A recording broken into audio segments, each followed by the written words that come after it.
Okay, this being my daily driver and all, there's a couple things that I wish it had. Number one is a comfortable ride. And seeing as it's a four-wheel drive from the 80s, I can't do anything about that, so might as well suck it up. Number two is this thing's got some rattles and stuff going on. So I'm gonna fix that by putting in a new radio. And this will make all the noises go away. Or they're not actually gonna go away, they're gonna make it where I can't hear it. Also, I wanted a new radio anyways because the radio I've got in here now is the factory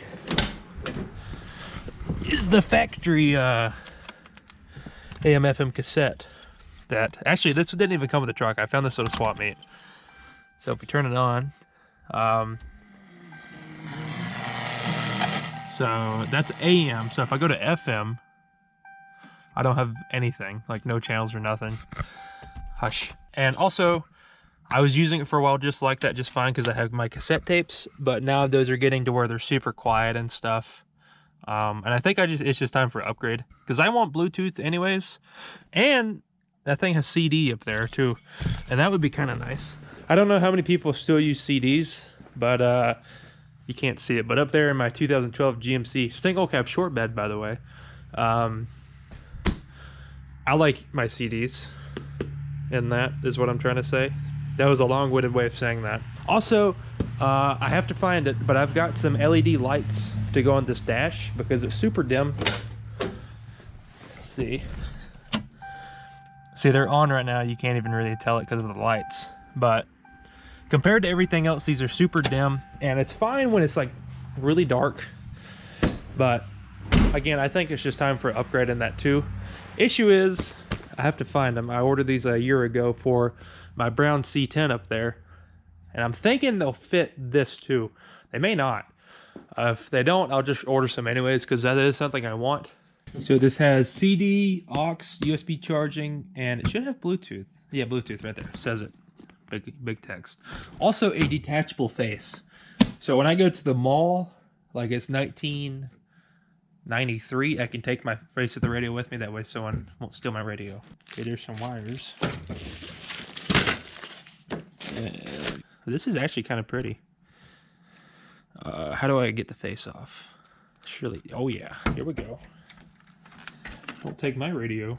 Oh, I got a little door for my USB. I hate looking at that all the time, so it's nice I can just do that. That's gonna break within the first 5 minutes. So to take these dash things out, right now I'm trying to get my, there we go. Gotta take your ashtray out, that's super simple. Then you gotta take your CV off. Just gotta pop this one loose. Like that. Also, this is supposed to have an XLT badge on it, I just learned like recently. And this is an XLT, so I'm assuming the Eddie Bauer's had like Eddie Bauer on it too. And this comes off too. Like that. Actually, I'm gonna let that dangle there, you know? No. Yeah, I am. I've got my switch to my KC daylighters on there, which is what all that mess is. Then you got one more over here, which I think you have to take the headlight switch off. I won't try not to. Cause that's not hard, but like I'd rather not. So I finally got that clip out. I'm just gonna let it kind of dangle right here because I can get it by.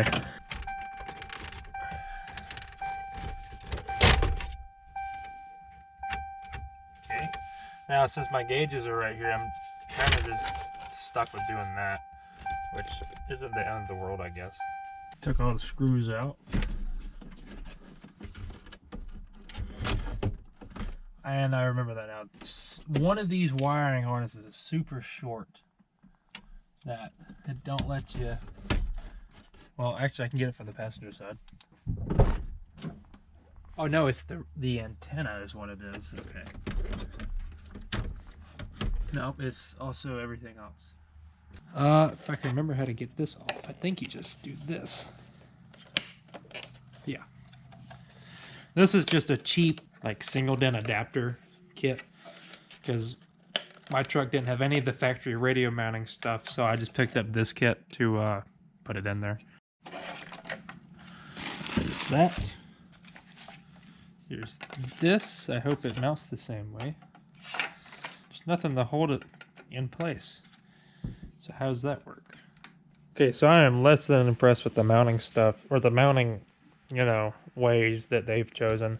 So they use these little, or they rely on these little pins right here, or clips, to push down in this little area right here. And they don't grab enough, so if you mess with it too much, it just slides off. So there's already a hole here. I just stuck a super short flathead in there. I could see in there that there wasn't anything for it to hit, just to hold those clips down. And now it's pretty solid. But like, I'm going to show you guys the instructions they give you. If any of you can determine how this goes, have at it, because they rely on whatever these are. And this is, I don't know, man. Like, this is stupid. Anyways, I think I'm to the point where I need to worry about some wiring. So I ended up finding the other wiring harness adapter that I was missing, but it's not like it matters because I've had more issues since then. So this adapter that came with the truck, if I can find it. So when I plugged it in, I noticed I wasn't getting anything, and I was getting 12 volts. This is what plugs into the radio. I was getting 12 volts key switched. I was getting 12 volts constant through here. I wasn't getting a ground, so I decided it was a ground issue. And then I figured out, after probing all of this, so your orange is for like your dimmer switch. That gets 12 volts when you turn the headlights on. The yellow right here is for your constant 12 volts, and the green, nope, yellow is for switch 12 volts, I'm sorry. And then the constant is for your, and the green is for your constant is what I meant to say. And then this blue right here is for your ground. And then I figured out there's a ground because with my little multimeter down there. And then I noticed that one of these little proby things in here for the ground was not in the right position. So I moved it, and then the radio worked for maybe 5 minutes. And now all of a sudden I have lost a switch 12 volt somewhere. All the fuses are good, just this yellow wire right here, when you turn the switch on, it should give you 12 volts, and it's not doing that anymore. So that's super confusing. I don't know what that's about. I think what I'm going to do is I've got a switch 12 volt fuse, like at plug or adapter, fuse splicer is something what it's called. It makes one fuse into two is what I'm trying to say. I've got one of those going to my CB. I don't even have a CB antenna hooked to this right now, so I'm thinking about just borrowing that for now and just run a new switch 12 volt up to this and just calling it a day with that, because I think that will work when I do that. Just for some reason, it's super weird. I've lost switch 12 volt from the key switch, and it's not the tumbler, I don't think, because that's brand new. It's just weird. I don't understand how it could work for like 2 seconds and then it doesn't do anything. All right, so I've got the new wire ran down to a fuse tap. So let's just see. Really? Awesome. Fantastic news. So that works with the new switch 12 volt. Issue is that the reason it didn't work just now is because the fuse I had in the splice, I'll just show you. That black thing right there allows one fuse slot to be used for 2 fuses. And it like splices, you can splice in like a 12 volt. So that requires 2 fuses because you're putting 2 fuses there. I didn't check either of those, and the first fuse in there, which is a 10 amp, was blown. So now I have, I may not touch that. I have switch 12 volt going back to here. So that's why I didn't have it earlier. So now the question is, do I use the factory harness? Do I just rip out this wire I just put in? I think I need to just redo everything I just did. So give me 20 minutes. Now ignore this wire right here because I need to rip that back out. But let's try it again with the factory harness. It's insane that when it's, you know, working, it works.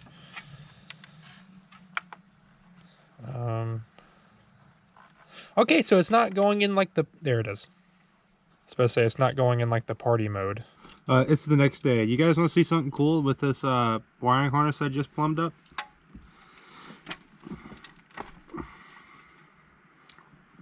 So yeah, I've had nothing but issues out of this stupid little thing right here. I've had to replumb it twice. By that I mean the ground pin was in the completely wrong position. So I had to take this apart, move it over. That's not that big of a deal. What is a big of a deal is it works fine. But good Lord, you better not need headlights, because as soon as you have your headlights on, it just kills everything. So I'm done with this. I don't understand why it's doing it, and I don't want to. So what I'm gonna do is I'm gonna hook up me a ground somewhere.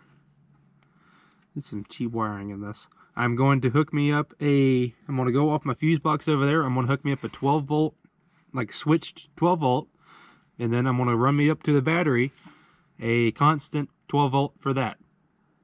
And that's it. I'm gonna completely ignore everything but the speaker harness in this truck, because it's been 24 hours now and it's been nothing but fighting me. So I'm gonna do that, and then if it don't work, I am going to put my stock radio in and just keep using this Bluetooth speaker I've been using for a year now. So yeah.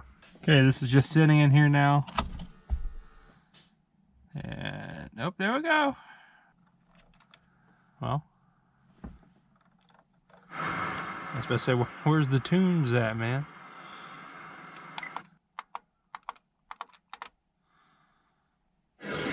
Broadcasting at the 4 sticks with 100,000 watts of power. It's classic country 98. And we got lights too, and it doesn't kill the radio. Okay, so even though I haven't really found the bulbs yet, or I know if they work or not, I'm gonna go and take this dash cluster out. You got a bunch of screws all the way around it, and you also have a speedometer cable to get to. Now, I'm not gonna show you how I did mine, because mine's completely different.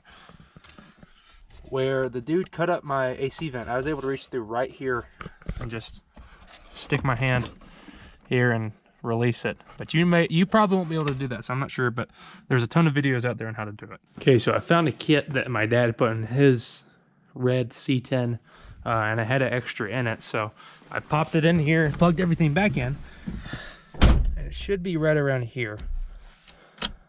Oh yeah. I mean, the whole dash is going to be green, but, you know, what are you going to do about it?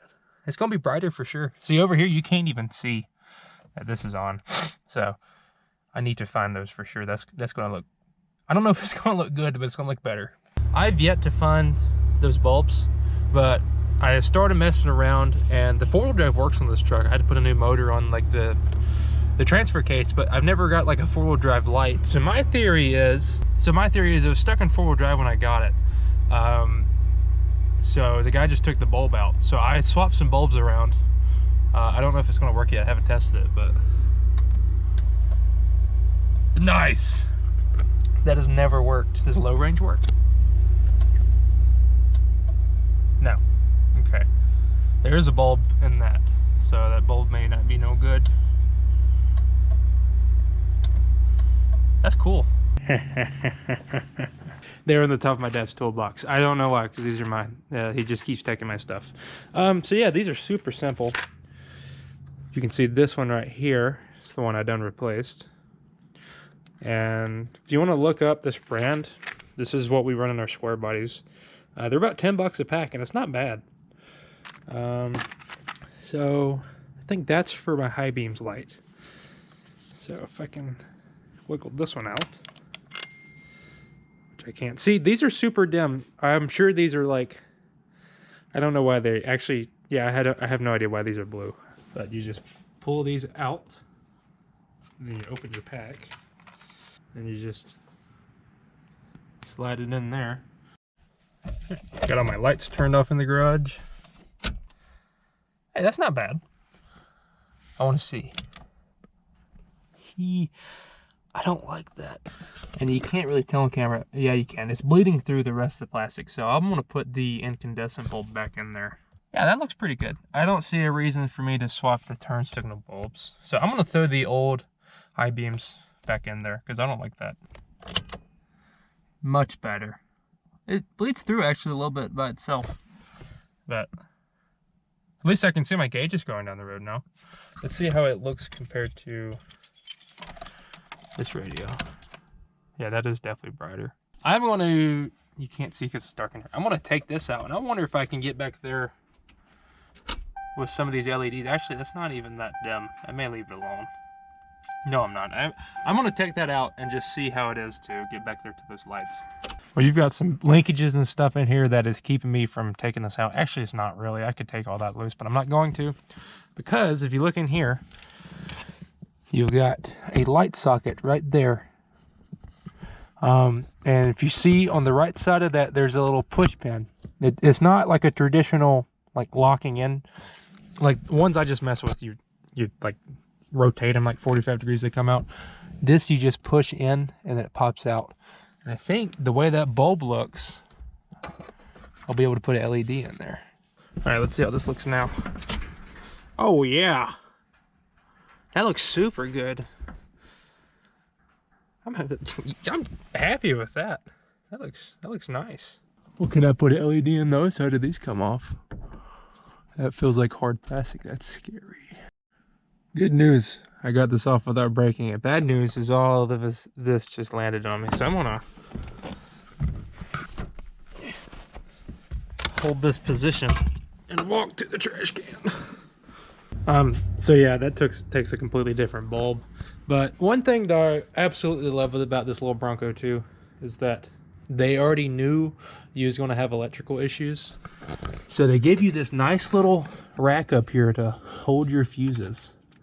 I gotta go get another 5 amp to put in there, or whatever those are. But yeah, look at this little cute little holder they give you. It's just amazing.